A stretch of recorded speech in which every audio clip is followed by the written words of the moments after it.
Hola a todos, muy buenas tardes, buenas noches, en donde quiera que estén de Latinoamérica. Agradezco muchísimo su asistencia. Yo soy Alejandro Ricalde, soy cardiólogo intervencionista de la Ciudad de México y hoy, bueno, estoy actualmente como secretario de SOLACI y hoy tengo el agrado de estar con ustedes en el rol de moderador de esta sesión que es sumamente interesante, esta sesión de tromboembolia pulmonar, embolismo pulmonar en 2025, estratificación de riesgo y abordajes terapéuticos novedosos. Hoy, sin duda, pues estoy haciendo un poco de tiempo para que la gente vaya ingresando. Quiero hacerles un recordatorio de que esta sesión puede ser escuchada en su idioma de origen, entonces puede ser que ustedes escuchen toda la sesión en español. Para esto tienen que seleccionar en el botón de interpretación, abrir ahí donde dice más y encontrar el botón de interpretación y seleccionar ya sea español, ya sea inglés o ya sea portugués, lo que ustedes decidan para que así podamos tener una mejor interacción. De la misma forma, les quiero recordar que esto es una sesión que aunque está preparada para hacer un webinar con mucha información, siempre la discusión es lo que más enriquece. Entonces, los queremos invitar a que interactúen con los speakers haciendo las preguntas a través del chat de preguntas y respuestas que está también en la parte de abajo.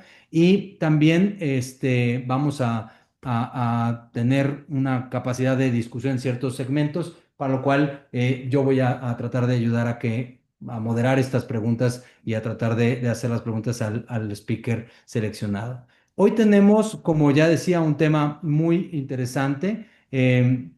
Yo estoy encantado de estar en este webinar acompañado de los doctores Miller Giraldo de Colombia, del doctor Suhail Dohad de Estados Unidos, de la doctora Rachel Rosovsky también de Estados Unidos y el doctor Fabio Muñoz de Argentina, quienes iré presentando en cada uno de sus segmentos de forma específica, pero hoy abordaremos a lo largo de esta plática todo lo que hoy pues involucra a esto que es el intervencionismo en tromboembolia pulmonar y un poco hacer énfasis en ciertas cosas como qué es un equipo PERT, cómo se forma, cuál es el rol del cardiólogo intervencionista, cuál es la terapia actual, etcétera, y lo iremos viendo poco a poquito. Solamente a manera de introducción, decirles que hoy tenemos la posibilidad de hacer terapias intervencionistas y hay que saber cuándo, cómo y en qué circunstancias. ¿Y por qué es que hay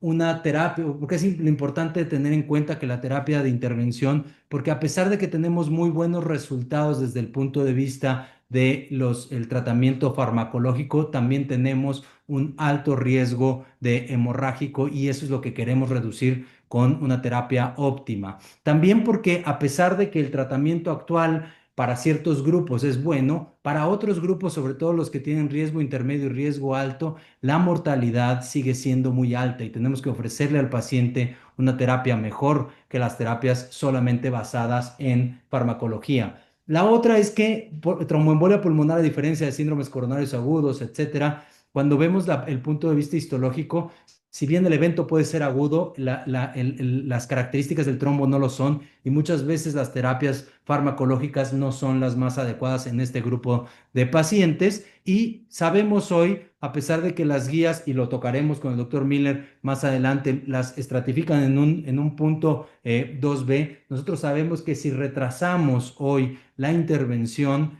en lugar de hacerla de forma temprana, puede ser que el efecto, perdón, que el efecto de este retraso implique un peor pronóstico para el paciente y estos puedan evolucionar a choque. Lo que queremos es hacer una terapia temprana con un beneficio para el paciente de forma temprana. Y hoy tenemos, por lo menos en Latinoamérica, disponibles dos tipos de terapia basada en catéter. Una es la trombolisis dirigida y otra es la trombectomía mecánica. Hoy vamos a hablar sobre todo de trombectomía mecánica y en este sentido de trombectomía mecánica vamos a enfocarnos un poco más en el dispositivo de embolectomía penumbra. Vamos a ver cuáles son los resultados de los estudios más recientes y veremos también cuáles son las perspectivas futuras y cómo integrar también de forma muy importante esto que es el grupo de expertos en tromboembolia pulmonar y sobre todo hacer un énfasis en el rol que juega el cardiólogo intervencionista, dado que nuestra sociedad es de cardiología intervencionista a nivel de Latinoamérica. Con esto, reitero, vamos a ir a lo largo de todos estos 70 minutos, nos podremos extender un poquitito más quizás, pero quiero hacer énfasis en que será una sesión que toque puntos muy interesantes y que vamos a ir desde las guías actuales hasta los resultados más recientes en función de esto. Y quiero darle la palabra ahora a nuestro siguiente speaker, que es el doctor Miller Giraldo, que es cardiólogo intervencionista en la Fundación Valle de Lili en Colombia. Él es parte o miembro del grupo PERT del Hospital Fundación Valle de Lili en Cali, Colombia, y quien nos va a hablar justamente de cuáles son las estrategias actuales y cuáles son las guías actuales para el tratamiento de la tromboembolia pulmonar. Muchísimas gracias, Miller, te dejo la palabra y bienvenido. Muchas gracias por estar con nosotros en este webinar. Hola, buenas tardes y buenas noches. Espero me escuchen bien. Eh, Hoy tengo un tema muy interesante para desarrollar con ustedes y es el de qué dicen las guías en el tratamiento del embolismo pulmonar y cómo debemos trabajar en equipo. El abordaje multidisciplinario, esto es predominantemente enfocado a los PERT. Dentro de los speakers hoy tenemos pues gente que es increíble en este tema, algunos de los fundadores de los primeros PERT, como la doctora Rosovsky. Entonces, pues es un honor compartir con todos ellos. Estos son mis conflictos de interés. Bueno, comencemos con las guías de manejo en tromboembolismo pulmonar. Básicamente lo que les quiero decir aquí es qué dicen las guías.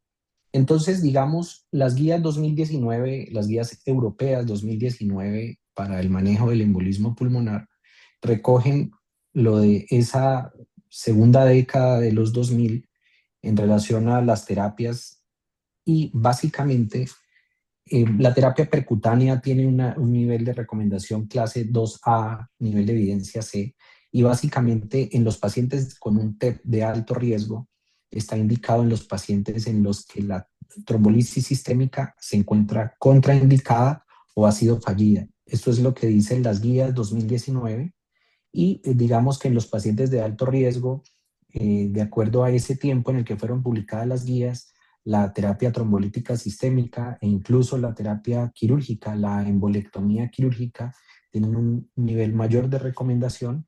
Sin embargo, pues recordemos que estas guías ya tienen un buen tiempo y no han recogido la gran cantidad de evidencia más reciente que tenemos y por eso es que las mismas guías reconocen la necesidad de generar PERT. Bueno, en el TEP de riesgo intermedio o alto, lo principal que dicen las guías 2019 es la anticoagulación y básicamente lo que mencionan es cuando el paciente tiene deterioro hemodinámico, a pesar de estar anticoagulado, se puede considerar la opción de hacer una trombolisis sistémica, embolectomía quirúrgica o la terapia con catéter en los pacientes que se han deteriorado con un nivel de recomendación clase 2A, nivel de evidencia C. Entonces, vemos cómo esto ha venido evolucionando y algo que plantean las guías que es muy importante es que se menciona cómo se deben crear PERT en las instituciones para poder discutir esos casos que son más complejos, porque no todo está en los extremos. A veces tenemos casos un poco más intermedios, más grises, más difíciles, y para eso nada como el trabajo en equipo. Traigo también estas guías más recientes de la Sociedad Europea de Medicina Vascular, que son publicadas hace unos meses, en los que se recoge aún más la evidencia reciente. Igual se le da un nivel de una clase de recomendación más alta a la implementación de los PERT en las instituciones, así como la participación de diferentes médicos enfocados en terapia endovascular. Y esto es importante, por supuesto, en los PERT. Pero algo que les quiero mostrar de estas guías es que de acuerdo a la evidencia más reciente, los pacientes en los que se tiene un riesgo intermedio o alto en el embolismo pulmonar como manifestación clínica y no mejoran suficientemente bien las primeras 24 horas de anticoagulación, estas guías ya mencionan que deberíamos considerar antes la terapia con catéter. Esto no es para todo el mundo, pero hay algunos pacientes que se deterioran o que muestran signos de deterioro, hay que considerarlo antes. Y en los pacientes de alto riesgo, que tengan contraindicación para la trombolisis sistémica o que han fallado en la trombolisis, se recomienda también la terapia percutánea con un nivel de evidencia mayor. Entonces, esto es una muestra de cómo las guías van evolucionando en relación con la publicación de nueva evidencia, dándole más predominancia a, digamos, a las terapias de reperfusión. Estas mismas guías muestran este algoritmo que solo quiero mencionarles aquí, que básicamente el PERT entra desde muy arriba en los pacientes que tenemos riesgo intermedio alto o alto riesgo, se debe involucrar un PERT para poder discutir los casos más complejos y valorar evidentemente si hay un deterioro clínico en los pacientes que, por ejemplo, tienen riesgo intermedio o alto, cuantificar ese riesgo o ese deterioro que están teniendo los pacientes, si hay red flags, básicamente, si hay síntomas que están mostrando el empeoramiento del paciente y considerar la opción de terapias de reperfusión de manera más temprana. No solo anticoagular digamos, dejar evolucionar. Esto es como lo que nos está mostrando la evidencia cada vez más.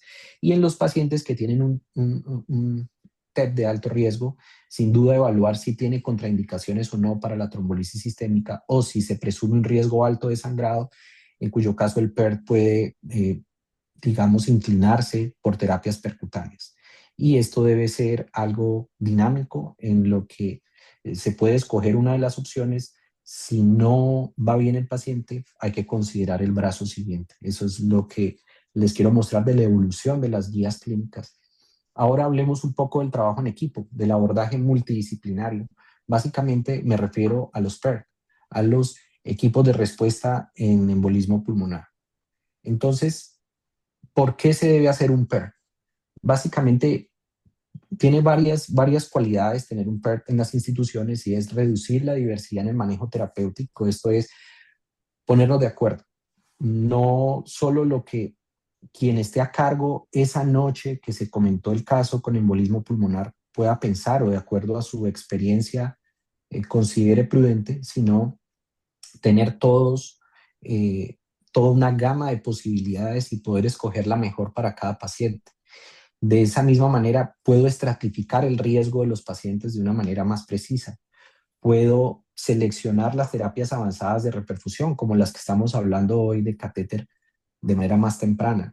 También para el avance de la ciencia, porque podemos manejar esos gaps que hay en las guías de manejo en la evidencia, educar residentes, estudiantes y todo el equipo médico que está en formación, aprovechar, claro, las diferentes perspectivas del trabajo en equipo y básicamente poder también seguir a los pacientes. Esto es, el trabajo no acaba cuando escogemos una terapia, el paciente hay que continuar siguiéndolo.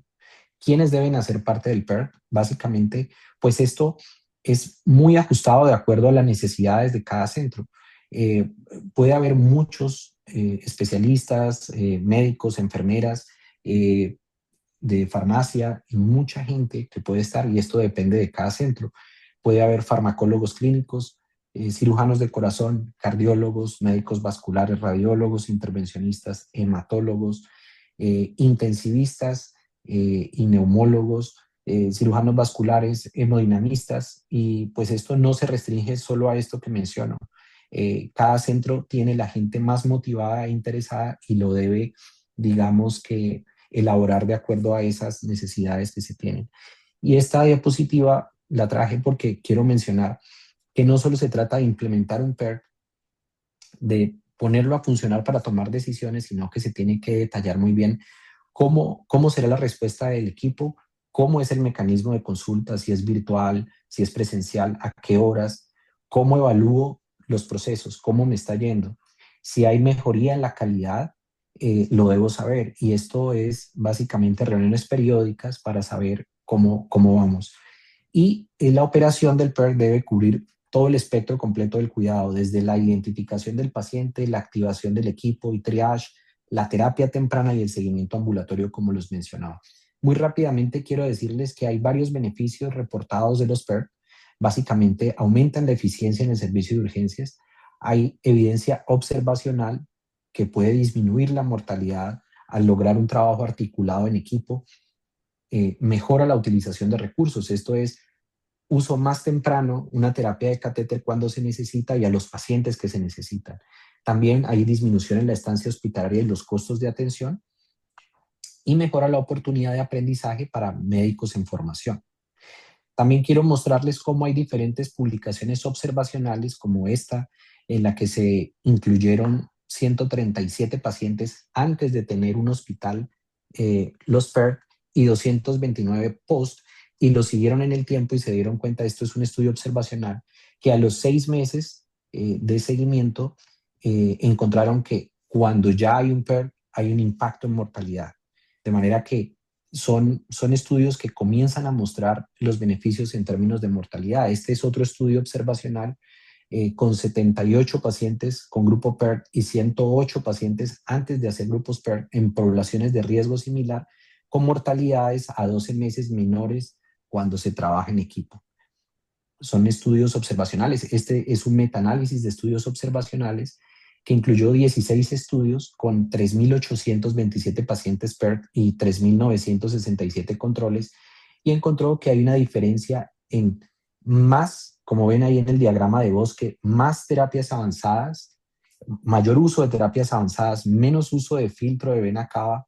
Las complicaciones hemorrágicas no tuvieron una diferencia estadísticamente significativa y hubo una tendencia a menor mortalidad, aunque no fue estadísticamente significativa, pero se inclina hacia el beneficio en mortalidad. Y este otro artículo, también muy interesante, aquí participó la doctora Rosovsky, entre cuándo hacemos la terapia con catéter, si las primeras 24 horas o después. Y básicamente este estudio, que es muy interesante, mostró cómo se define terapia endovascular en un paciente.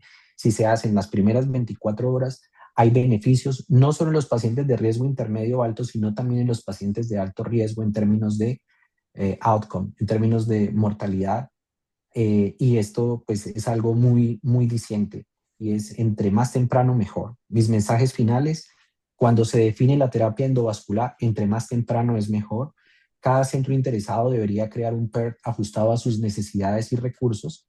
El PERT aporta beneficios en el acceso a terapias avanzadas, en el tiempo de hospitalización y en los costos, y los beneficios potenciales en la mortalidad observados en estudios observacionales deben confirmarse en ensayos clínicos, que es justamente lo que vamos a hablar un poco más adelante, de cómo ya tenemos mayor evidencia y clinical trials que nos van a ayudar a definir cómo es la mejor estrategia de tratamiento. Les agradezco mucho su atención. Muchas gracias, Miller. Muchísimas gracias por esta plática. Una extraordinaria forma de llevar cómo estamos hoy en día interactuando todos y cómo las guías también, pues son guías que están un poco fuera del contexto actual, de la práctica actual. Y quiero incentivar a toda la audiencia a que haga las preguntas nuevamente a través del chat de preguntas, perdón, a través del icono de preguntas y respuestas. Eh, antes de esto y antes de pasar al siguiente ponente, Miller, yo te quisiera preguntar en este sentido, ¿tú crees que se actualicen las guías y en tu forma de pensar, sé que es una perspectiva solamente personal, en dónde posicionarías hoy, no quiero un nivel de evidencia, pero quiero, en dónde posicionarías yo a la terapia, como una primera línea para pacientes de intermedio y alto riesgo, solamente para los de alto riesgo, o cómo lo pondrías tú hoy a la terapia de intervención para el tromboembolia pulmonar? Bueno, gracias Alejandro por la pregunta. Digamos, muy interesante, y yo creo que, como lo mencioné en mi exposición, el centro de todo debería ser el PERT. O sea, creo que no se trata de si un grupo de pacientes deben ir a terapia u otros no, sino que de la discusión multidisciplinaria tenemos que llegar a acuerdos de cuáles son los pacientes que más se benefician. Y esto es, tenemos pacientes, por ejemplo, en el grupo de riesgo intermedio y alto, que nosotros comenzamos a ver que no van bien. puede ser que en este momento no tenemos toda la evidencia de estudios clínicos que nos digan que es la primera opción, digamos, pero, pero sin duda esos que van yendo mal, considero, y en lo que nosotros hemos visto en la experiencia en nuestro centro, tenemos un umbral bajo para intervenirlos. Esto es, no podemos esperar hasta que se deterioren. Y por eso necesitamos tanto los estudios clínicos que nos van a mostrar más adelante y todos los que vienen para poder tener, digamos, un convencimiento a todos los actores digamos, de la atención médica, porque, sabes, a veces hay diferencias entre nosotros y por eso es importante el trabajo en equipo. Y además en el grupo de alto riesgo estoy muy convencido, lo hemos visto cuando aspiramos a estos pacientes que están en muy mala condición, los exponemos a menor riesgo de sangrado de la trombolisis sistémica, que no es bajo. Ese es un riesgo significativo, en particular del sangrado cerebral. Entonces, conforme la experiencia de los grupos avanza, mermamos también el riesgo de complicaciones. Claro, tenemos la mano levantada de la doctora Rachel Rosovsky. Yo quiero darle la palabra, pero no quiero dejar pasar el presentarla tanto a ella como al doctor Suhail Dohad, que son ambos investigadores de este trial que recientemente salió del Storm PE, pero que además están involucrados completamente en el tromboembolismo pulmonar. Y quiero agradecer también, obviamente, a Penumbra por haber hecho posible que ellos dos, que son gente sumamente importante en el ámbito de la tromboembolia pulmonar y en este estudio, que puedan estar con nosotros en este webinar de SOLACI. Perdón, doctora Rosovsky, adelante, por favor.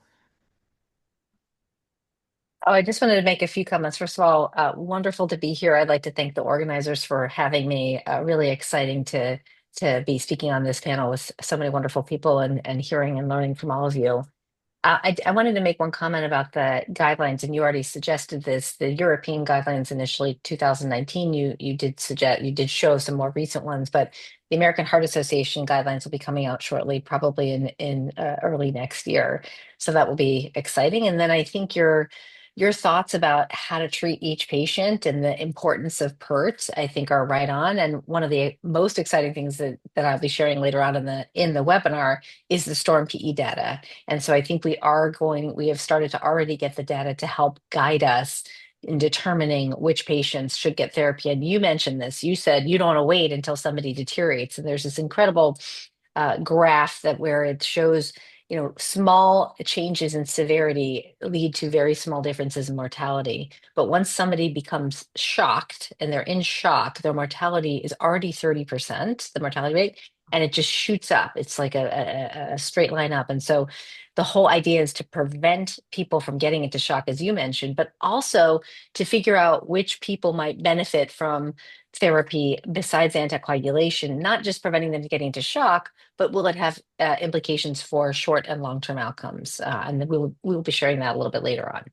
Claro que sí, muchísimas gracias, doctora Rosovsky. Vamos a pasar al siguiente tema. Yo creo que incluso ya tenemos una pregunta aquí en el chat de preguntas y respuestas y justamente va a quedar muy bien con este tema que viene. Y ahora nos vamos a mover de cómo está el contexto actual a cuál es la evidencia que se ha construido últimamente, cuál es la evidencia clínica y la evolución que ha tenido y justamente cuál es el rol del cardiólogo intervencionista en el tratamiento de la tromboembolia pulmonar. Y para esto nos va a compartir su charla el doctor Suhail Dohad. Él es cardiólogo intervencionista y cirujano endovascular en el Cedars-Sinai Medical Center en Beverly Hills, en California, en Estados Unidos. Doctor Suhail, thank you for joining us. Thank you for being here.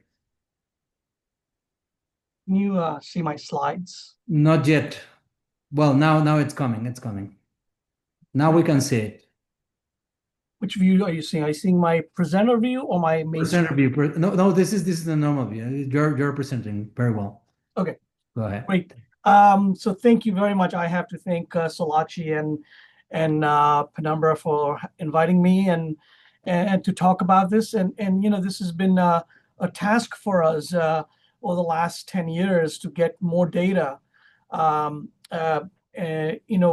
now rationalize and kind of tailor therapy based on the patient's presentation with pulmonary embolism. So I'm going to take you through a kind of a journey that we went through over the last 10 years trying to accumulate data, but not only accumulating data, but trying to decide what is important in the management of these patients. Obviously, we want to prevent death, but what are the other key factors that we need to look out for?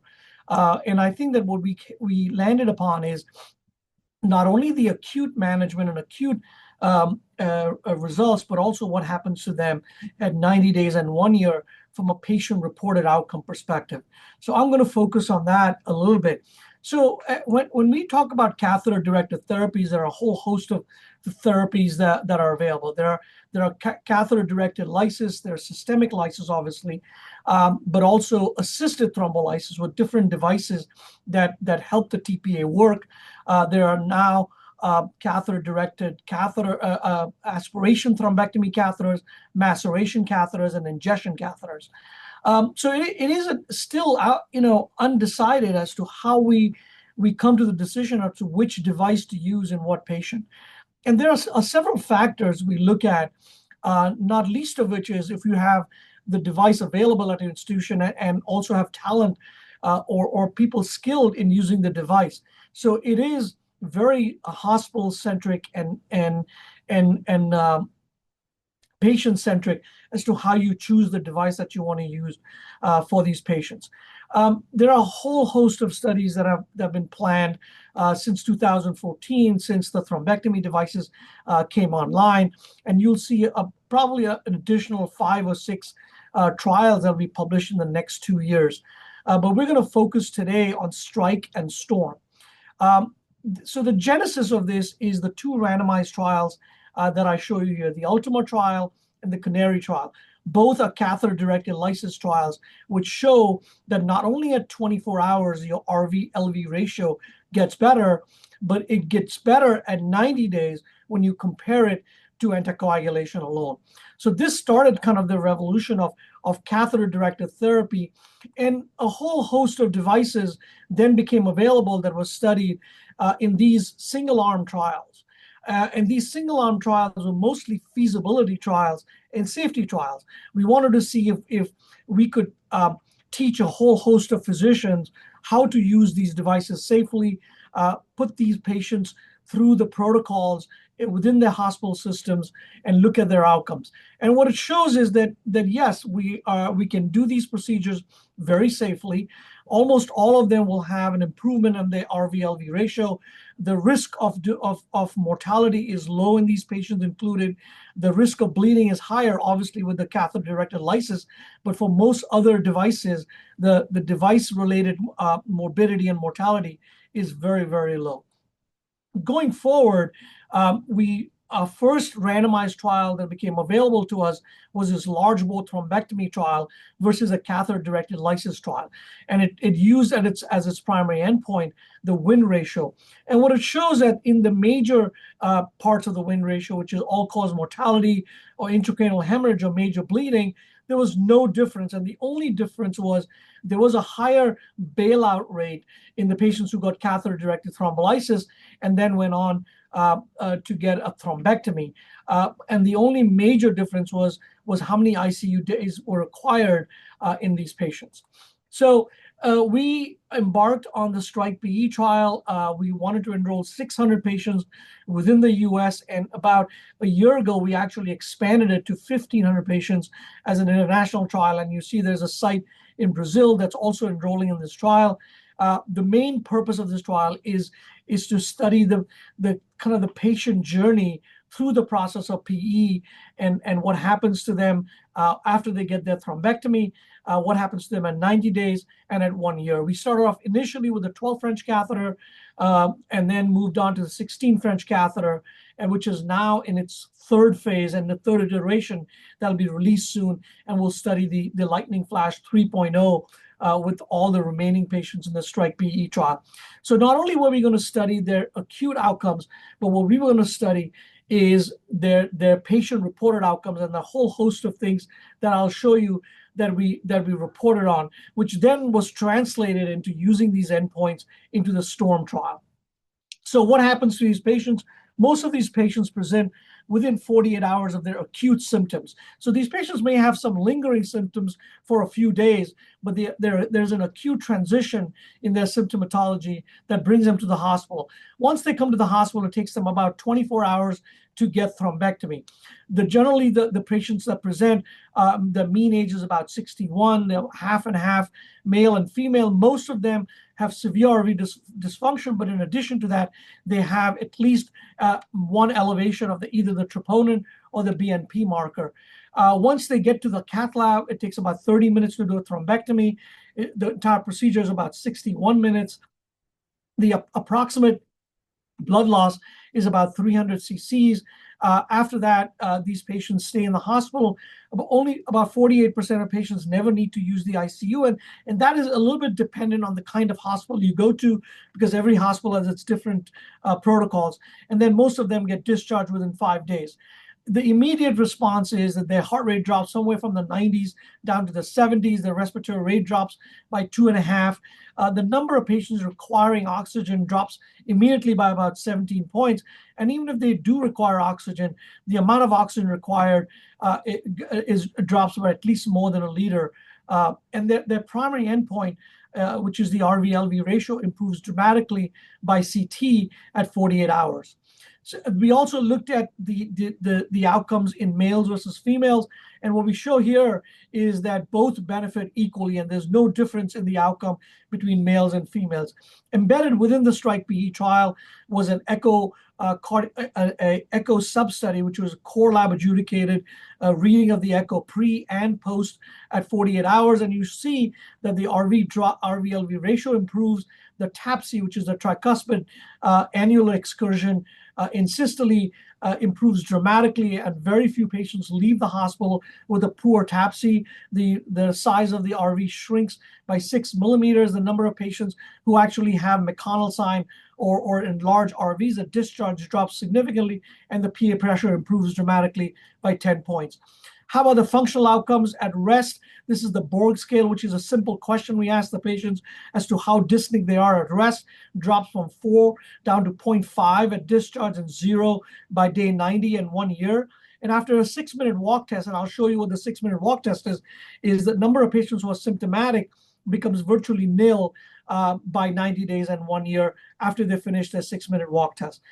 Here is the 6-minute walk test distance, which is anytime we measure these patients for their functional capacity, we measure how many meters they can walk in 6 minutes. And this is what they did at discharge, improves to 339 and 359 by 1 year. There's still a gap between what we expect them to walk if they were the usual US population based on their age and sex and body surface area.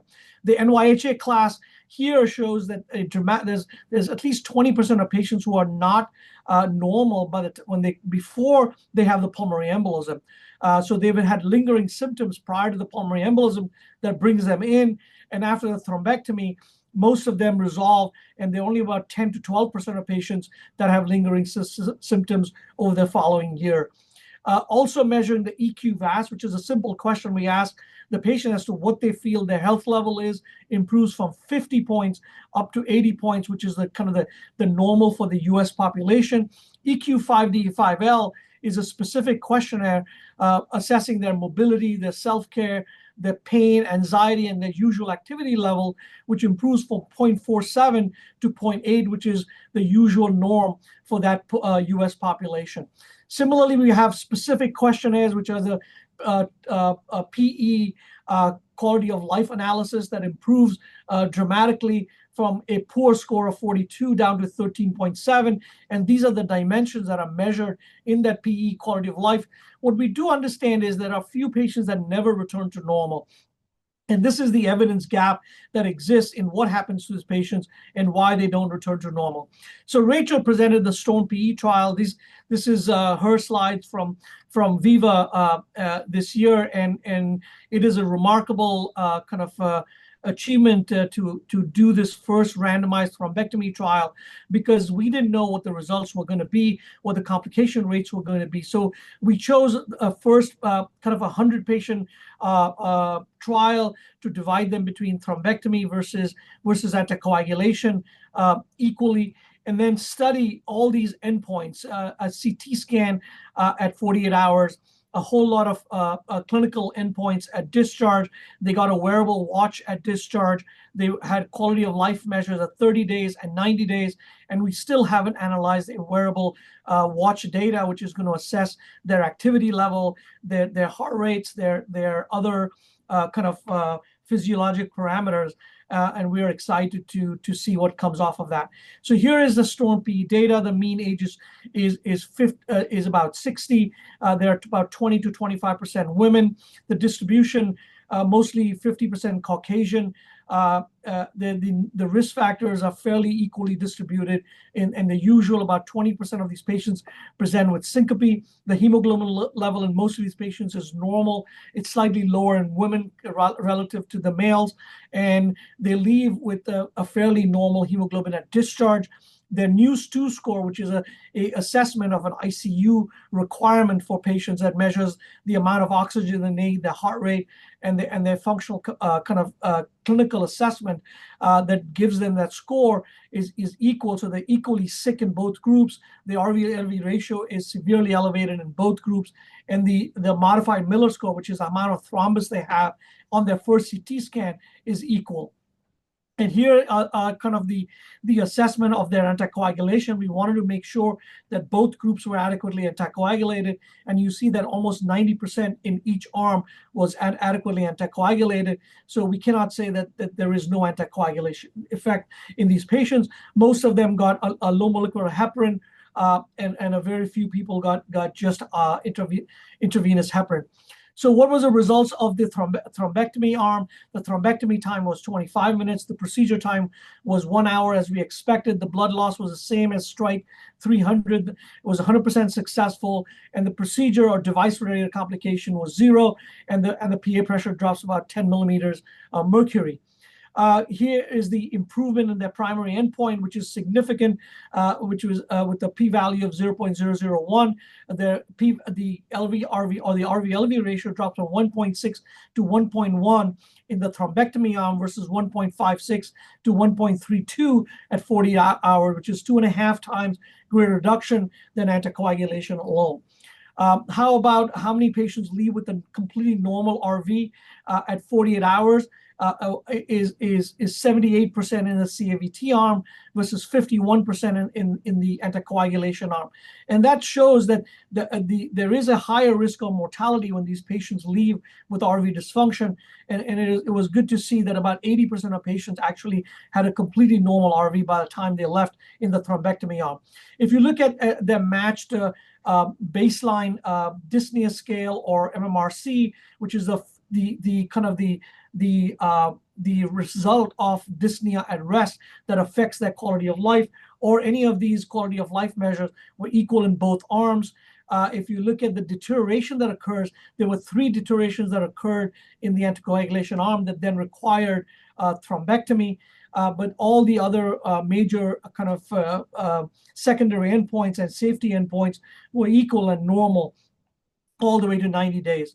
What we also showed was that Borg scale was 4.7 at baseline and drops to 1, which is the sense of dyspnea in these patients, but drops to 1.5. There are some extra patients in the anticoagulation arm that's continued to have dyspnea at rest, and that reflects in the MMRC that affects their quality of life post-discharge. The 6-minute walk test, I showed you the results from the Strike-PE trial, and you can see that the patients who got randomized to the thrombectomy arm walked 85 meters more at 90 days relative to their baseline and compared to the anticoagulation arm. And when you look at a scope of all the 6-minute walk tests that were done in all the PE trials, you see that this 472 in the CAVT arm is kind of the maximum we've achieved, almost back to their normal baseline that we expect in this patient population, even when compared to the patients who are enrolled in Strike. So in conclusion, from the STORM-PE trial, what we learned was the first randomized trial that shows a mechanical thrombectomy versus anticoagulation alone. The thrombectomy arm gives you a superior outcome at 48 hours, at 7 days, and at 90 days in their RV dilatation, but also in their several functional outcomes. This trial was published in Circulation about 3 Mondays ago, and it's available for review in detail. And then what I'll leave you with is anticoagulation still remains the cornerstone for therapy. Catheter-directed therapy has generated great interest, and we're gathering data in these multiple trials, and you'll see many more trials come out, which will kind of push this unmet clinical and research need for potential strategies and pathway for device selection. And we've learned a lot about these patients and their catheter-based outcomes for their long-term outcomes. But there are knowledge gaps. We don't know which patients benefits the most and what to do with patients who incomplete recover. So I'll stop with that. I want to thank you for inviting me, and I'm happy to take questions. Muchas gracias, doctor Suhail. Tenemos aquí algunas preguntas. En base a tiempo voy a juntar un poco los conceptos de cada una de ellas. Es decir, hay mucho interés, hay más de 200 asistentes en este momento en el webinar, entonces trataré de resumir un poco estas preguntas. Una pregunta para usted. ¿Hay algo de evidencia para riesgo intermedio bajo? Y la otra pregunta es, ¿en qué momento se empieza a ver mejoría en el ratio entre ventrículos? So that's a great question. In the intermediate low risk, that means patients who have possibly an RV dilatation, but they don't have a positive biomarker or elevated lactate level. There is no randomized trial that tells us that they benefit. But what I would caution you is that even these intermediate low risk patients may present at low risk, but rapidly escalate to a much higher category while they're being observed in the hospital. So the most important thing you can do with these intermediate low-risk patients is start them on anticoagulation, reassess them at 4 to 6 hours, and then again at 24 hours, and see if they truly would benefit from an invasive therapy. As far as management of these patients beyond that, I think it remains to be seen what happens to these patients and which patients benefit in the long run. And we will get more evidence for that. And what was your second question again? I'm sorry. El ratio entre ventrículos, ¿cuándo se empieza a ver? When do you see? Oh, yes. So, correct. So in the Peerless trial, they did look at RV-LV ratio at 24 hours and also at 48 hours. So in both arms, it does get better. Also in the other thrombolysis versus anticoagulation trial, the RV-LV ratio at 24 starts to improve. But the only reason we choose 48 hours because it allows the anticoagulation arm to catch up to the thrombectomy or thrombolysis arm. And even at 48 hours, we see a difference. So at 24 hours and 48 hours, we still see a difference. Perhaps by 7 days and certainly by 90 days, anticoagulation catches up to thrombectomy. But I think there are some patients, even at 90 days, in the anticoagulation arm that do not respond as well as the thrombectomy patients. Thank you very much, Dr. Dohad. We're going to move to the next speaker. It's going to be Dr. Rachel Rosovsky. She's going to emphasize the STORM-PE randomized trial and the role of PERT Consortium Initiative. Dr. Rosovsky. Thank you. Great. Thank you. So just quickly changed a lot of my slides because I think Suhail did a lot of them. So I'm going to just pivot a little bit. Let me share my screen. All right. Are you all able to see that? Yes, we do. Okay, perfect. So I presented this at Viva, and Suhail shared a lot of it. And really, it's the very first randomized controlled trial of mechanical thrombectomy plus anticoagulation versus anticoagulation alone for intermediate high risk. And just on behalf of the entire STORM-PE investigators, and this would not have happened without it being sponsored by Penumbra, and just really appreciative of Penumbra for taking this on, to taking this huge gap in medical care to address this question. So here are my disclosures. So I think we've talked a little bit about this, but just, why is this even important? We know globally about 1 in 1,000 adults will be affected by pulmonary embolism, and it causes a considerable socioeconomic burden and reduced functionality and quality of life. And we've heard a little bit already about this intermediate high risk, and we heard from the first two speakers where they fit in, but it's that group of people that have that elevated RV-LV ratio and cardio biomarkers. And it's important to identify them because we know they have a greater than 2-fold increased mortality and a very high risk of early decompensation. And so there's huge evidence gaps in this space. And we know that anticoagulation is the mainstay of therapy. And the last randomized control trial, as you saw from Dr. Dohad's slide there, looking at any kind of randomized control trial versus anticoagulation in this space was over a decade ago. And this is the first one looking at mechanical thrombectomy versus anticoagulation. And so again, first ever trial, it was sponsored by Penumbra and in partnership with the PERT Consortium. So you already heard the primary outcomes. The primary outcome was that change in RV-LV ratio, and that was very significant. And then I'm going to share some of the secondary outcomes that you didn't see. And those secondary outcomes were physiological parameters like oxygen, thrombus burden, News score, and heart rate. And so this was a change in thrombus burden. So just to orient you this, black is more clot and red is no clot. And you can see here on the left is baseline, the right is 48 hours, the top is the CAVT arm, and the bottom is the anticoagulation arm. And you can see at baseline, they were very similar and had a significant amount of clot burden in both the CAVT and anticoagulation arm. But at 48 hours, there was a 42% relative mean reduction compared to 15% in the CAVT arm versus the anticoagulation arm. So really quite significant, almost a 3 times difference in reduction in that thrombus burden. You did see this briefly, but change in heart rate. We found that the patients in the CAVT arm, again, that's the thrombectomy arm, had significantly lower heart rate. You can see here at 48 hours, 80 versus the CAVT arm versus 86. But look at this tachycardia. So these are patients that had a heart rate greater than 100. And you can see here they were comparable at randomization, but at 48 hours, only 2.2% of patients in the CAVT arm were still tachycardic versus 20% in the anticoagulation alone arm. And then in terms of oxygen requirement, there was a significant reduction in supplemental oxygen requirement in the CAVT arm. So at 48 hours, 0.5 liters per minute in the CAVT arm versus 1.4 in the anticoagulation arm. And then the News score. So the News score is a composite score indicating risk of clinical deterioration. And on the right side, you can see the components. And on the left side, lower the score means lower the risk, higher the score means higher the risk. Red is the CAVT group, and gray is the anticoagulation group. And you can see here that the CAVT arm had a significantly lower News 2 score risk at 48 hours, meaning a significantly decreased risk in having clinical deterioration. And then the Borg score, which is looking at dyspnea and the MRC, they were similar between both groups.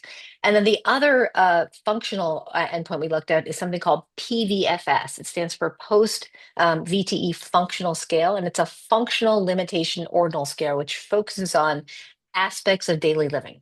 So we asked patients, what is your PVFS at pre-PE? What is it at baseline, which was at presentation, and what is it at discharge? And you can see here that the CAVT patients were 2 times more likely in this box plot to move toward their pre-PE functional status. So significantly less change in that, that functional limitation ordinance score from pre-PE event to discharge, which is pretty significant. And then lastly, you did already see the 6-minute walk test, but I just want to spend a few more minutes on it. So 6-minute walk test is used as a functional endpoint, and we looked at 30 and 90 days. So on the left-hand side, you can see at 30 days that the CAVT arm and anticoagulation arm were pretty similar. There were no statistically significant difference between those two groups. But look at 90 days. At 90 days, so this is 3 months after the patients had this procedure, they walked significantly farther than the anticoagulation arm. And on the right-hand side, you can see they had almost a 2 times improvement in the distance they were able to walk from 30 to 90 days. So this really speaks to the long-term effects that undergoing CAVT had in addition to anticoagulation. And this is really a huge gap that has now been filled in this space. And then this is a functional endpoint. So percent of predicted 6-minute walk test at 90 days. So this is predicted walk distance, and this is normalized for sex, age, and body surface. And you can see here that CAVT patients were more able to complete significantly more of their predicted walk distance. So that was 94% versus 74%. So this would not have happened, this trial, without the many sites. hundreds of patients, and of course, in partnership with the PERT Consortium. This was our steering committee. I just want to point out that it was a multidisciplinary steering committee. I'm a hematologist. I don't even do these interventions. And we also, I just want to point out that we had a patient on our steering committee, because when we thought about those, patient-centered outcomes, those functional outcomes, it was really important to have their voice. So what is next? There's still big gaps in PE treatment guidance. And this was something that was sponsored by Penumbra and in association with the American Venous Forum, ISTH, Stop the Clot, PERT, and SVM. And it actually surveyed almost 270 patients who treat VTE, both interventionalists and non-interventionalists. And the aim was to try to understand trends in care of PE. And I'm just going to share 3 of the results. They found that 50%, more than 50% of the physicians surveyed said that they do not have a formal response team. And you've already heard from my colleague earlier on that is pretty significant and now should be standard of care. 35% of the participants perceived that the ultimate treatment decision was made by consensus, which means that 65% of these decisions were not made by consensus. And lastly, only 56% of the interventionalists surveyed believed that their protocols provided clear direction based on PE risk management besides medical management alone, and that treatment approaches varied dramatically. And so that's really kind of the impetus behind thinking about this team approach. And I'm just going to very quickly go through a case. This is a 32-year-old woman that presented with pleuritic chest pain and acute shortness of breath. She was tachycardic and tachypnic and hypoxic. Her EKG showed sinus tachycardia. She had evidence of right heart strain on her cardio biomarkers and on her echo. You don't need to be a radiologist to see that she's got a saddle PE and evidence of right heart strain on that lower, where her RV-LV ratio is greater than 1. And we worry about this because this is the iCooper registry on the left here that looks at the 3-month mortality in patients with massive PE. And it was 52%. So this was the iCooper registry, 2,500 patients in the late 1990s. And you might say, well, we've come a long way. This numbers must be better. But actually, we looked at our own institution and found that the mortality rate for massive PE was still high at 41%. And I just want to point out that submassive, that high risk, that intermediate high risk is high at 12%. And the question is, could these interventions early on decrease that risk? And so you've already heard that there's lots of treatment options, and how you decide is very difficult. And that's why the PERT team comes in. But we know that anticoagulation is the mainstay of therapy. And I just want to share with you this one and only study. This is the only randomized controlled trial looking at anticoagulation versus no anticoagulation in patients with PE. It was published in The Lancet in 1960. And it showed that 5 of the 19 people that did not get anticoagulation died versus 0 of the 54 that did. So we already know from risk stratification that patients with high risk need something besides anticoagulation. Intermediate risk, maybe they do, and low risk just need anticoagulation. So our patient had evidence of strain on both echo and cardiac biomarkers, making them intermediate high risk. They were expeditiously started on low-micro heparin, and the question is, does she need advanced therapy, and who makes that decision? Now, you already cited the European guidelines, which say patients with acute PE anticoagulate, and if they're intermediate high risk, monitor them and consider rescue reperfusion. This is what I mentioned earlier. You can see here on the left side, if we think about what does that rescue reperfusion look like if somebody has hemodynamic collapse, very small changes in severity lead to very small numbers of mortality. But once you hit shock, look at it's 30%, and very small changes in severity lead to cardiac arrest and sudden death. So this is the real challenge behind PE treatment. There's really a lack of high quality data, rapid advancements in interventional tools, and varying and conflicting guidelines. And that was really the impetus behind the PERT team. And this is what it looked like at our hospital before we had PERT. Who got treated really depended on who got called and where they were in the hospital. There was no coordination of care, no consistency in decision-making, no algorithms, no follow-up, and really we were not collecting any of the data. So now when patients get identified, our PERT team is activated. We immediately get together and decide what the best treatment is for that patient. So this is what our PERT team looks like. And I just want to say, as Ken Rosenfeld, our founder, says, if you've seen one PERT team, you've seen one PERT team. Your PERT team, so everybody on this call who has PERT teams, if you're thinking about developing your PERT teams or you have one, what yours look like is going to depend on the needs and resources of your institution. At our institution, we have fellows. So the fellows take the first call. They get all the information. They present their case to the attending. They decide what risk stratification the patient is in. If it's low risk, they get anticoagulation. Intermediate or high, we have a conference call where we get together and decide what is the best treatment for this patient based on the current literature. And then we make sure that all of those patients have follow-up. So I will say we started to collect our data as soon as, and just to let you know, this is what our multidisciplinary team looks like. It's a little bit of an embarrassment of riches, but really to have a PERT team, all you need is 2 or more specialists. That's it. And that is a PERT team. So when we first started, we started collecting our data. And I will say, if you build this, they will come. We found that as soon as we launched it, every 6 months, the number of PERT calls we got increased by 16%. And then we looked at the data. Remember, I told you that 3-month mortality for massive PE was 52%. When we looked at our data after PERT, it was 25%. Since this, there has been about 3 to 4 dozen papers that have been out there. And one of my earlier, the colleague earlier shared some of that data. And they've all looked at this time to diagnosis, all of these different outcomes. I will say that all of these studies are observational. But they've all shown that the time to diagnosis is decreased, time to therapeutic anticoagulation with PERTs is decreased, use of IVC filters is decreased, cost is decreased, and there was even a study showing that it improved education in trainees. There is conflicting data about advanced therapies, length of stay, and mortality, but many of them are showing some improvement.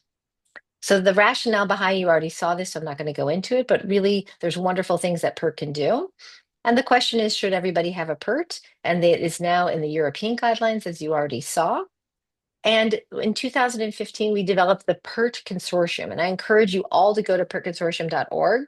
I'd really love to have all of you join. We actually have PERT International that we recently started, and would love to have every institution that's represented on here.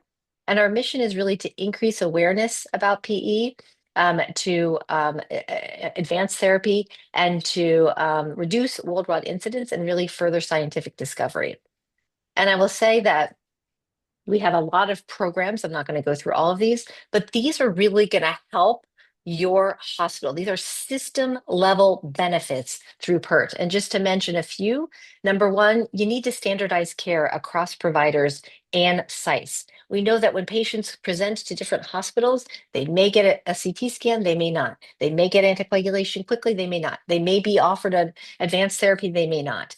And so we came together and formed something called the Pulmonary Embolism Research Collaborative. This was an initiative where we brought together the FDA, expert physicians, all healthcare organizations, all experts. And we really, our aim was to define and standardize the information that is collected and analyzed for PE patients that would allow for complete evaluation for how a patient is treated. We published this in Circulation that you can get. It really walks you through everything you need to collect. And then we are also doing a PERT Centers of Excellence. And I, again, encourage everyone to join PERT International. We are establishing these Centers of Excellence, again, to make sure that we have standardization of care. And really, these unprecedented standards for the management of PE is through rigorous accreditation criteria, which encompasses latest medical research, innovative treatment methodologies, and really a commitment to patient-centered care. And these are kind of the criteria. And then lastly, I really encourage everyone to join our PERT Quality Assurance Database. So this is a database. This is probably the largest PE-specific database in the world. We have 15,000 patients. And if you join, you can actually ask any question you want to the database. And not only that, 4 times a year, you will get a dashboard of how your hospital is doing compared to everybody else. So it's really very helpful. And then, of course, we need to increase visibility. And one of the ways we're doing that is through something called PRISM. This is a program we just launched about a month ago. And we got a wonderful contribution from Penumbra to make this happen. And we can help you do all of this. We can help you establish your PERT. We can help you get centers of excellence. We can help you get part of the database. And really, all of these things are going to improve the care of PE. So going back to our patient, our PERT team was called.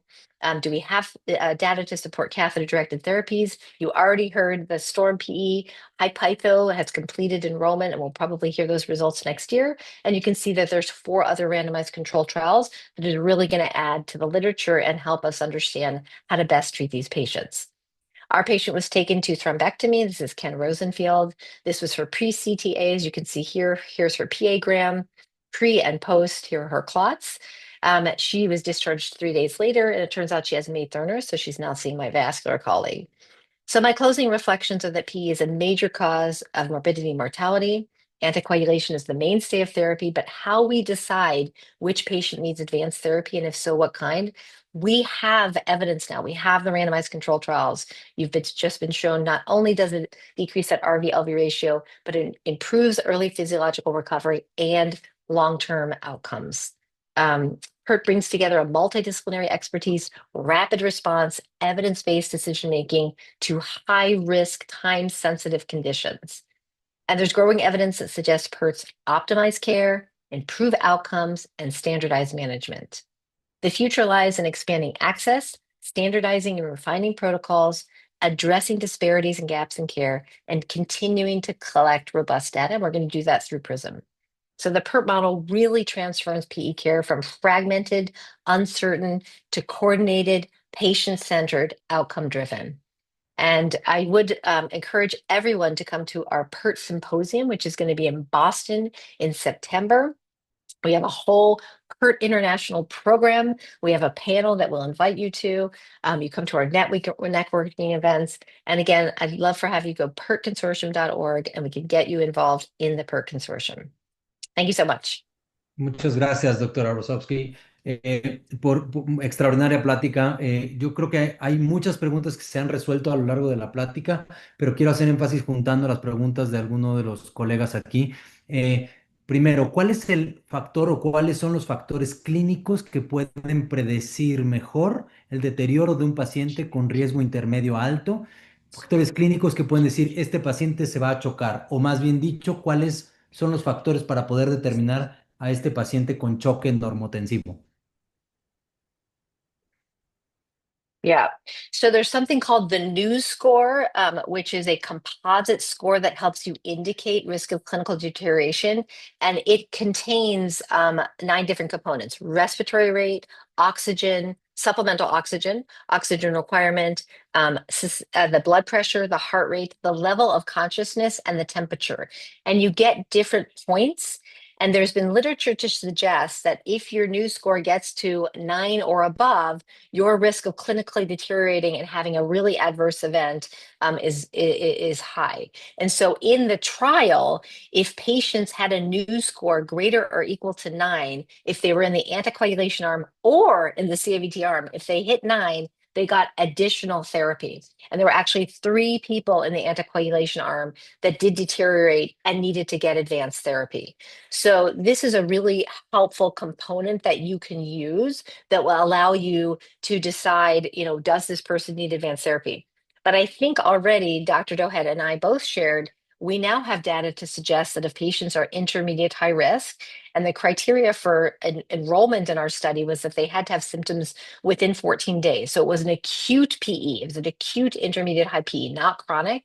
And they had to have a clot in the main PE or lobar. So if it was like a subsegmental PE, that doesn't count. And they had to have RV-LV ratio greater than 1. So if they meet that criteria, that intermediate high risk, we've shown now that having an intervention on top of anticoagulation will actually decrease the strain on their heart, lead to early physiological recovery in terms of less heart rate, less oxygen, less risk of deterioration, less thrombus burden. And now we've also shown that it leads to better 90-day outcomes. So I think when you're faced with a patient, if you have somebody that is intermediate high risk that I just mentioned that meets that criteria, it's now you can actually present the data and tell this patient you will recover faster and you will have better 90-day outcomes. Y rápidamente, esta pregunta nos dice que usted cree que con estos nuevos dispositivos, específicamente el penumbra, son game changers en el tema del tratamiento de la tromboembolia pulmonar. ¿Cree que van a cambiar el pronóstico claramente, van a cambiar el pronóstico claramente de los pacientes con tromboembolia pulmonar masiva? Yeah, so I think that this trial is a pivotal trial, and I think this trial is a game changer. I think this is the first of 6 trials that are in this space that are looking at this question. We've been wanting this information for a decade, right? We've been needing this information, and this is the first one that has shown that yes, in this population, the ones that we really didn't know what to do. You saw those guidelines that I presented, my colleagues presented, consider if the patient deteriorates. And so we now have answers. This is the first one. I am really excited to learn about the other 5 as they get published, because I think that will continue to help us figure out the best way to treat these patients. We'll continue to move the field forward, and we'll continue to improve care. So yes, I think this is a game changer. I think this should now be included in discussions with your patients, because now you have level 1 evidence. This is a randomized control trial. We have level 1 evidence that is now showing this benefit.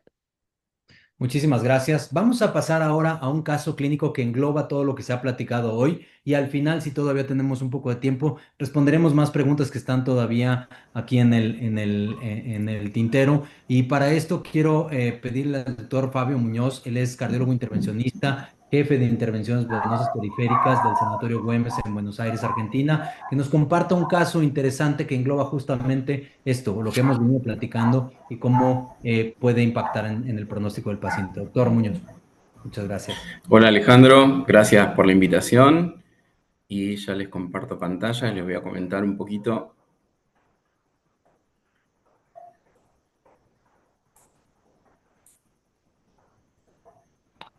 Listo, ahí vemos, bueno, estamos viendo Zoom, pero ahora justo ahí, perfecto. Estamos ahí, ¿no? Correcto, listo. Perfecto. Bueno, como les decía, yo soy cardiólogo intervencionista y estoy a cargo de varios centros. Les voy a presentar uno de los casos que tuvimos el año pasado, que creo que es bastante significativo.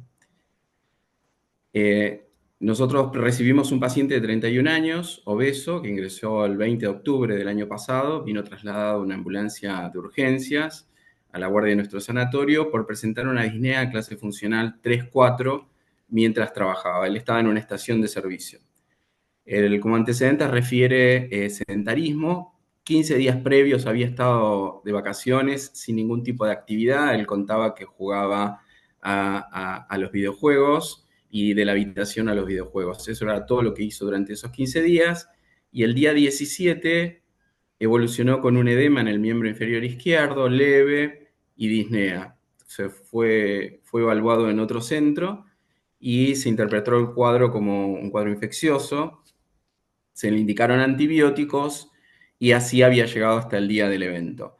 Al ingreso a la guardia tenía una presión arterial normal, 160 milímetros de mercurio, una saturación de oxígeno de 80% al aire, eso corregía con una cánula nasal, una frecuencia cardíaca de 135 latidos por minuto y una frecuencia respiratoria de 30 ciclos por minuto. La temperatura de 36. En el electro del ingreso tenía una taquicardia sinusal con un S1 Q3 T3. Las enzimas cardíacas que fueron inmediatas al ingreso tenían una troponina de 130, un ácido láctico de 2. Y bueno, la evaluación en la guardia fue que, dado que tenía una alta posibilidad de tromboembolismo pulmonar, se solicitó la angiotomografía. Y acá les comparto la angiotomografía. Fíjense lo que nos encontramos, es un trombo que ocupa un trombo con compromiso de las ramas principales, un trombo en silla de montar, y compromiso de ambas ramas lobares. Ya en la tomografía podíamos ver un índice de un ventrículo derecho aumentado de tamaño, y nos daba por tomografía un índice BDBI de 1.67.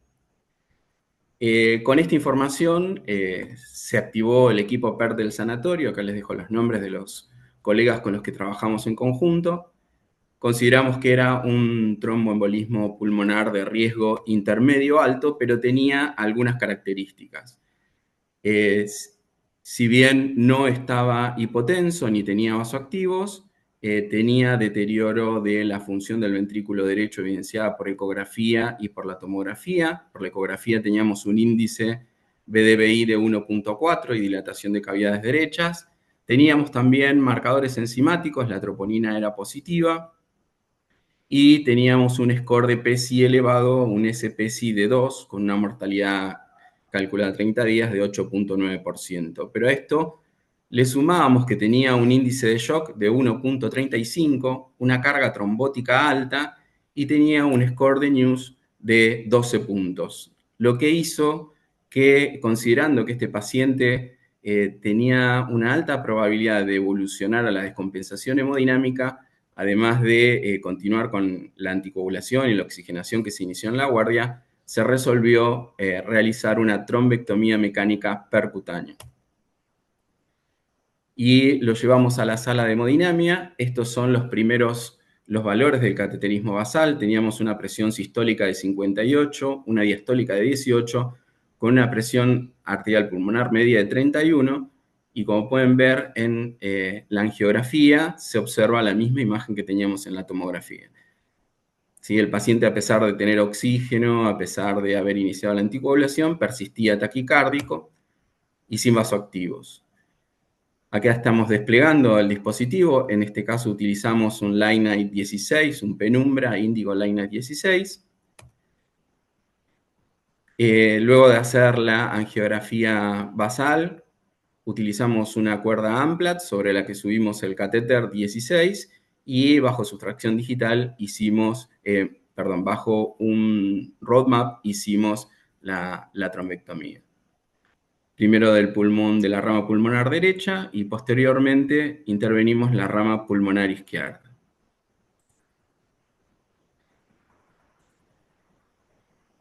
Finalmente, acá les mostramos la angiografía de control final. Como pueden ver, hubo una disminución importante de las presiones pulmonares. Teníamos una presión pulmonar media inicial de 31 y la final es de 23, con una disminución de 8 puntos de la presión pulmonar media y una disminución de 17 puntos, 17 milímetros de mercurio de la presión arterial pulmonar sistólica. Estos son los restos de trombo y algo muy importante es el bajo volumen que obtuvimos de extracción de sangre. Finalmente, el paciente evolucionó estable con normotenso 130-80, con una saturación del 98%, esto es a las 24 horas, al aire ambiente. La frecuencia cardíaca bajó, la temperatura se mantuvo en 36, la ecografía al día siguiente de control había mejorado la dilatación de las cavidades derechas y la presión sistólica de la arteria pulmonar había disminuido. Lo pudimos dar de alta a las 48 horas del tratamiento con trombectomía y se fue anticoagulado con rivaroxaban. En el seguimiento, el paciente no presentó disnea y podía realizar sus actividades habituales, y para la reincorporación a su trabajo le hicimos una ergometría que nos permitió ver que no presentaba alteración. Y acá les muestro un poquito uno de los casos más significativos que hemos visto durante nuestro tiempo tratando tromboembolismo pulmonar. Es un paciente de 90 años que hicimos en el 2022, que era un TEP de riesgo intermedio alto. Este paciente habíamos decidido en su momento con el equipo PERT seguir los lineamientos que nos dicen las guías, y a las 48 horas evolucionó con un shock y shock e hipotensión. Tuvimos que intervenirlo de urgencia y tuvimos muy buenos resultados utilizando un CAT8, un índigo CAT8, con un volumen total de sangre de 200 mililitros, y este paciente también se pudo ir de alta, pero a las 96 horas. Y este caso que les cuento ahora, que es un paciente más joven y con otro dispositivo, con el mismo dispositivo, pero evolucionado, el Flash 16, con un volumen total de sangre perdida de 60 mililitros y un tiempo de intervención de 45 minutos. La realidad es que para nosotros, en el tiempo, como vemos la buena evolución de los pacientes, y esto lo vamos compartiendo en los distintos equipos PERT que tenemos, hacen que cada vez estemos interviniendo más precozmente, evitando llegar a ese paciente que se descompensa. Bueno, acá les presento, este es mi grupo de trabajo. son los médicos con los que trabajamos permanentemente y estos son los centros donde prestamos servicios. Muchas Gracias, gracias. Fabio. Muchísimas gracias por este extraordinario caso, una extraordinaria resolución y está demostrado cómo estos terapias por dispositivos nos pueden ayudar muchísimo. Aquí tengo varias preguntas. Quisiera ver si todavía está con nosotros el doctor Miller para que, si de ser así, pueda abrir su cámara. Muchas gracias, Miller. Tengo algunas preguntas que voy a ir lanzando para que ustedes me vayan ayudando a contestar y trataré de dirigirlas en función de sus presentaciones. Primero, vamos a esta pregunta que creo que es muy interesante. ¿Cuál es el tiempo y si existe algún costo? ¿Cuál es el costo de formar un equipo PERT? Y creo que esta nos la puede contestar muy bien la doctora Rosovsky. ¿Cuánto tiempo lleva llegar a tener un equipo PERT y si hay algún costo adicional, costo económico? Do you want me to answer that, or Dr. Yes, Miller, yes, do you want please. to? Oh, Yes, Dr. okay. Rosovsky, I'm sorry. So the cost of there's not really a cost. So if you want to join the PERT consortium, there is no cost. You can just go to PERT consortium and sign up as PERT International. So right now there is no cost to PERT International. And then if you want to do the database, again, because of the PRISM program, there's no cost to that. Creating the PERT team in your hospital is going to really depend, again, on what you already have in place and what you might need to create. So, like I said, you need 2 or more specialists. So the first thing is you want to figure out who's excited about this and who do you need to have on your PERT team and who right now is actually caring for these patients. So is it interventional cardiology, interventional radiology, pulmonary, critical care, emergency, hematology, and I think you shared Dr. Muñoz, who all of the ones on your team, or maybe Dr. Miller, I think you did. And so it really is a multidisciplinary, and it does take time to meet and figure out how you're going to set your team up, right? Who's it going to involve? Who's going to be taking call? And so in our institution, we started planning and meeting, and it took a few months for us to figure that out. Then you're going to need to have a 24-hour, 7-day-a-week answering service. Was that going to be part of your paging system that might be already in your hospital? What is that going to look like? How are you going to make sure that you have the right people available for each time one of these pulmonary embolisms come in? So somebody who's already on call for pulmonary or already on call for interventional cardiology, are they just going to pick this up? Or do you have to hire new people or, have them take on more shifts or something like that? So the cost is really going to depend on what you already have set up in your hospital. But there's not a cost to, like I said, join the consortium and not a cost to join the database. In regards to cost with the database, you will have to have someone input the data. So if you already have a research structure in your hospital, just whatever you're using right now, have that person take that on. And then I do think it is important to have regular meetings with the PERT group before you start, after you start. How is it working? What's not working? We have PERT M&Ms, so going through kind of cases that worked out well and cases that might not work out well. You need to think about how you're going to advertise that you have PERT. So in our hospital, we go to every single department in July when they have new interns and residents and fellows, and we present the PERT. We have posters all over the hospital that people know how to call. Then we even go out into the community and give talks about PERT. So again, thinking back to the cost, I think if you present this to your leadership and show all the slides that we talked about and all the benefits, that you can get administrative support, you can get support in terms of figuring out what the call schedule is, who's going to be taking on what. And then lastly, you need to have a follow-up clinic. And so are you going to create a whole new follow-up clinic that you're going to have to staff? Or are you going to incorporate that in a clinic that already exists? If you already have a clinic or you have a pulmonary colleague that already has a clinic and you can make sure all those people get followed up in there, you can do that. So that might be additional costs. I don't know, Dr. Miller, thoughts? ¿Algo más que Gracias, añadir? doctora. Sí, muy interesante pues la discusión. De acuerdo, creo que el primer paso en el PERT es encontrar la gente que está más motivada. Esto no puede ser una imposición y creo que es algo central para que funcione. También hay que involucrar al personal que está en formación porque se trata de legar a los que vienen atrás y las nuevas generaciones. Esto creo que también es muy importante. Y bueno, en relación a la pregunta que estaba del tiempo para realizar la trombectomía pulmonar, como lo mencionábamos previamente, entre más temprano es mejor. No quiere decir que si un TEP lleva varios días, los estudios clínicos incluso incluyen pacientes que llevan una semana con embolia pulmonar y algunos más tiempo. eh, Entre más temprano es mejor porque podemos impactar también en el tiempo de hospitalización, en costos, y estas son variables que también son importantes, además de la variable clínica.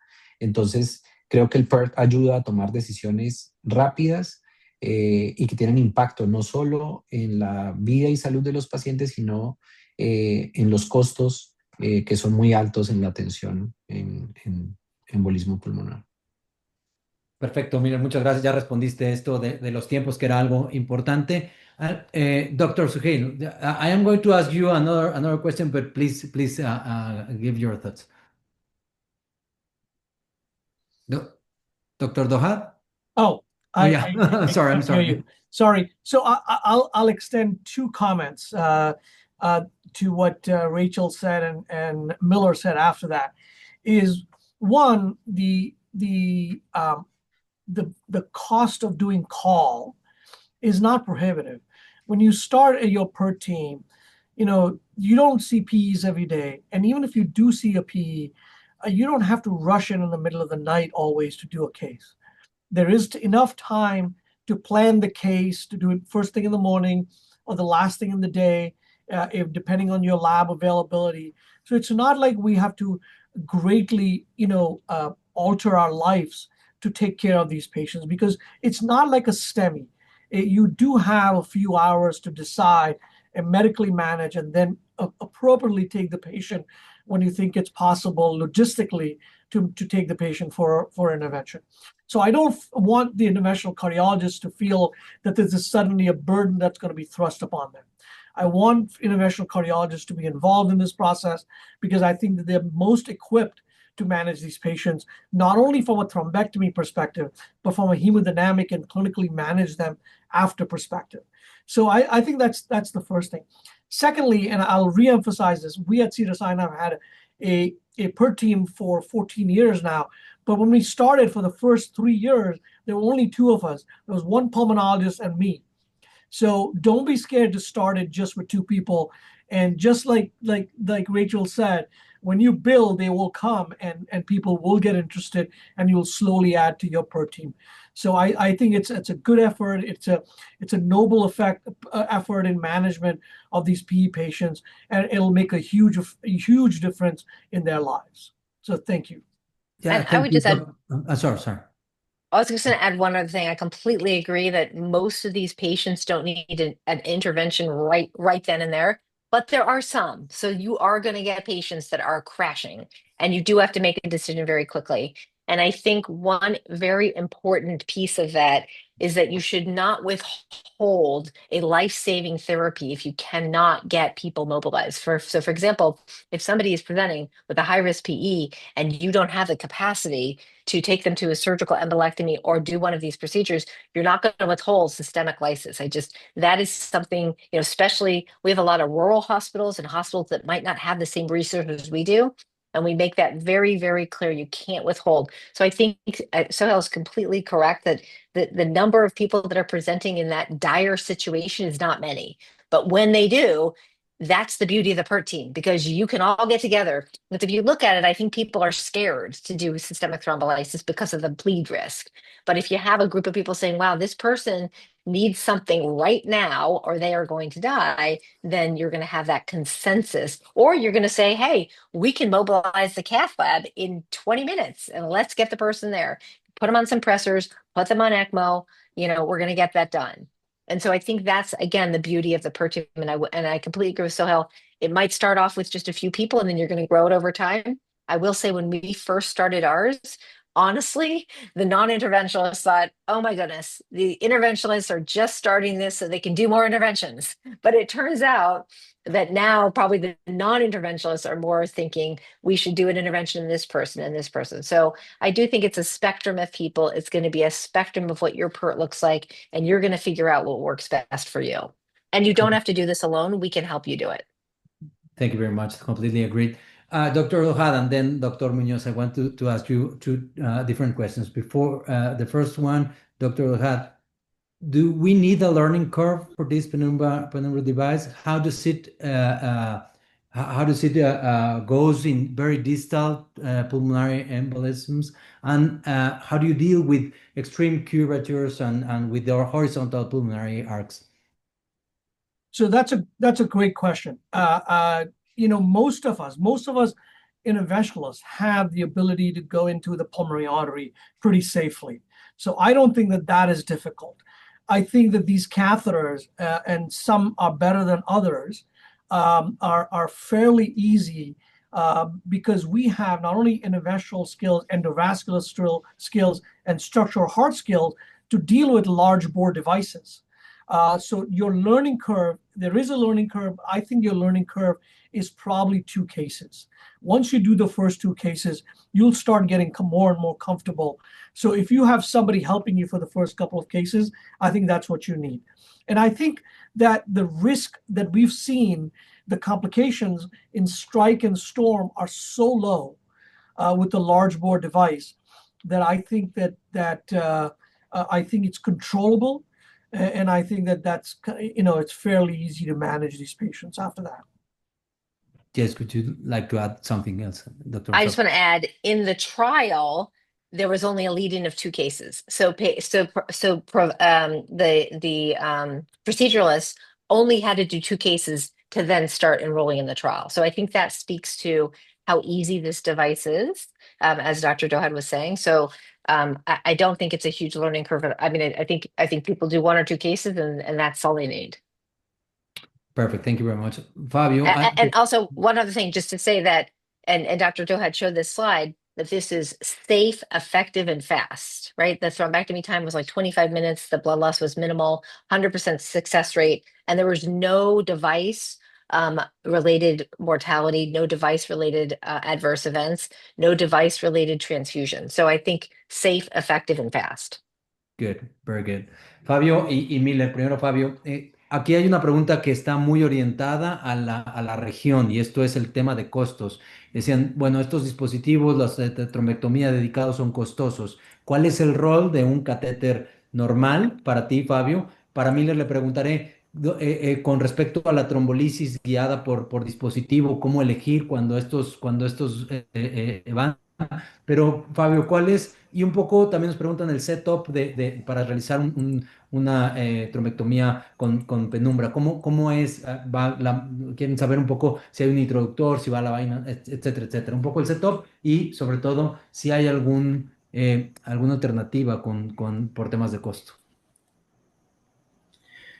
Bueno, nosotros lo que utilizamos en el inicio, cuando usábamos el CAT 8, usábamos una vaina 8 French que dejábamos en la arteria pulmonar principal y desde ahí trabajábamos. Hoy en día, que usamos el 12 y el 16, lo que hacemos es, siempre en todas las intervenciones que nosotros hacemos, la punción es guiada por ecografía.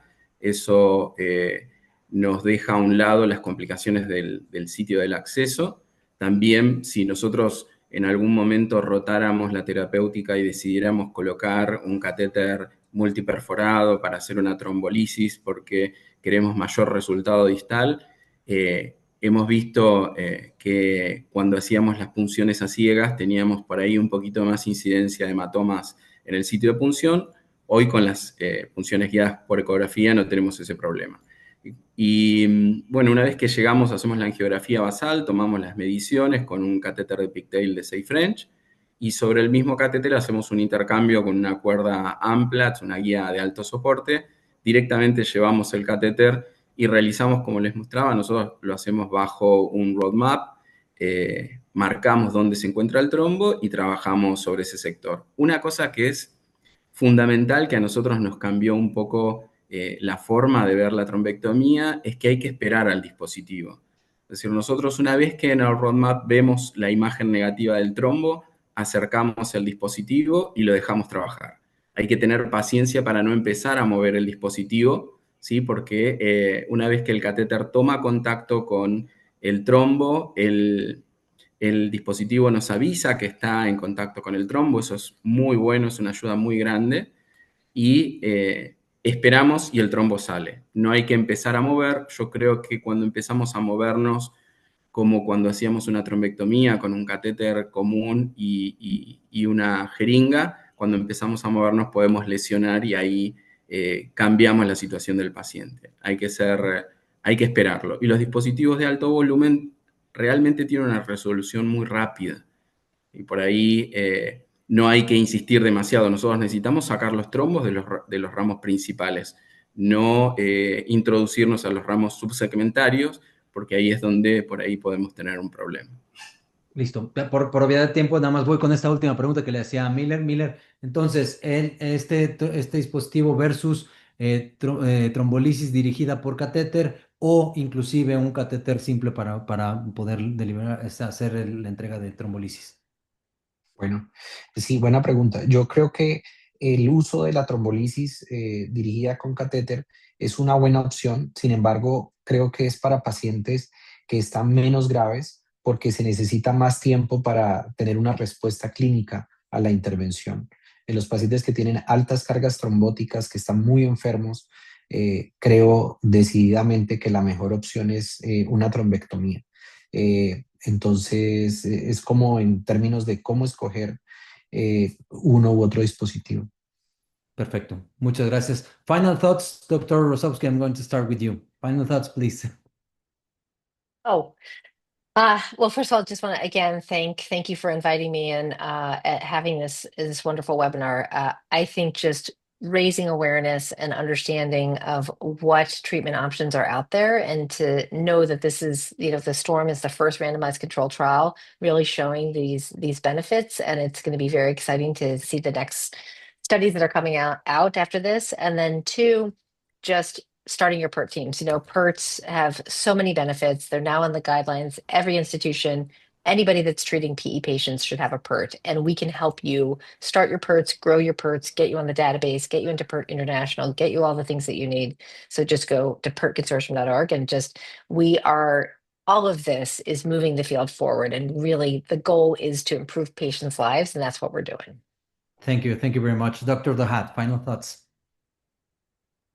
Yeah, I would encourage everybody to get involved, and this is something that we are all learn together, and I think we're going to make a impact on our patients' lives, length of stay, and their long-term recovery. I think this is something that we as interventional cardiologists should be part of. Thank you. Thank you so much. Miller Giraldo, Dr. Giraldo. Gracias a SOLACI por la invitación. Gracias a todos por estar aquí. Creo que mi gran conclusión es el trabajo en equipo. Lo que venimos haciendo en la Fundación Valle de Lili en Cali es justamente entender que esto no depende de la óptica de una sola persona, sino del trabajo en equipo. Y entre todos pensamos y actuamos mejor. Muchas gracias, SOLACI. Gracias, muchas gracias, Miller. Doctor Fabio Muñoz, últimos comentarios. Bueno, muchísimas gracias por invitarme a participar. Ha sido una excelente jornada y coincido con todos. Hay un objetivo en común y creo que el trabajo multidisciplinario genera en las instituciones un crecimiento de cada uno de los participantes. Eso es lo que nos pasa y esa es la experiencia que hemos comprobado con el equipo PERT.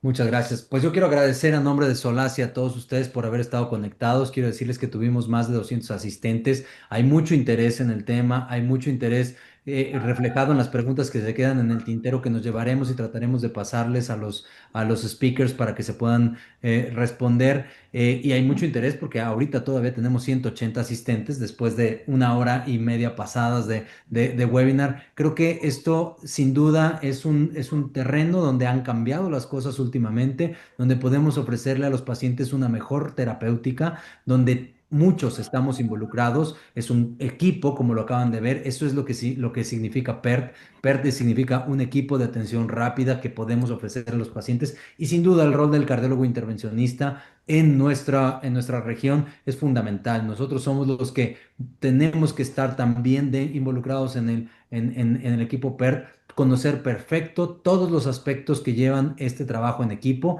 Esto no es de protagonismos, creo que es de equipo y ese equipo es lo que da buenos resultados. Actuar rápido, actuar bien y ofrecerle al paciente una mejor terapia que hoy tenemos disponibles y que los resultados a la luz de este estudio, junto con los que vienen, seguramente nos darán un posicionamiento mucho más adecuado para la terapia intervencionista en el tratamiento de la tromboembolia pulmonar. Muchas gracias a todos, lo agradezco también en forma personal, gracias Ricardo, gracias a todos los que se han estado conectando y nos vemos en el siguiente webinar. Saludos a todos. Muchas Bye bye. gracias. Chao. Saludos a todos. Thank you, everyone. Thank you very much.